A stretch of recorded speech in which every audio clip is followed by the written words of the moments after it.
अकरम सल्लल्लाहु अलैहि वसल्लम ने फरमाया कि किसी के बेटी पैदा हो जाए या किसी के बहनें हों और वो उनके साथ हुस्न सलूक करे, उनकी तालीम, उनकी तरबियत का लिहाज करे, ख़याल करे, अच्छी तालीम दे, अच्छी तरबियत करे और जब वो निकाह की उम्र को पहुँच जाएँ तो उनका निकाह कर दे, तो कल क़यामत में वो मेरे साथ जन्नत में इस तरह करीब होंगे, मेरे साथ जन्नत में वो दोनों, मैं और वो साथ होंगे। तो ये औरत की बड़ी अहमियत इस्लाम के अंदर है, बड़ी क़द्र व मंजिलत है। उनके साथ उसने सलूक करना ये बहुत ज़रूरी है।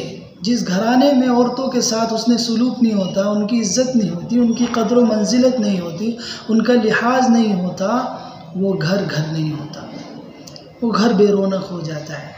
वो घर में अफराद परेशान होने शुरू हो जाते हैं, वहाँ के बच्चे डरे और सहमे और उनके अखलाक़ी एतबार से बहुत ज़्यादा कमज़ोर होने लगते हैं। घरों में औरतों को इज़्ज़त दी जाएगी तो उनके बच्चे बाइज़्ज़त होंगे, बच्चों के अंदर एतमाद पैदा होगा और बच्चे एक अच्छी उठान के साथ बड़े होंगे, जवान होंगे।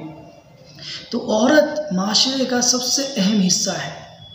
जिन घर की औरतें बाइज़्ज़त होंगी, तालीम याफ्ता होंगी, तरबियत याफ्ता होंगी, दीनदार होंगी, उनके बच्चे दीनदार होंगे, उनके बच्चे अच्छे होंगे, माशरे को अच्छे अफराद अता करने वाली औरतें हैं।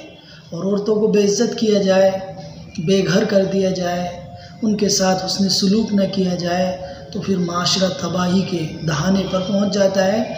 उस माशरे से अच्छी उम्मीदें मुनक़ते हो जाती हैं, अच्छी उम्मीदें ख़त्म हो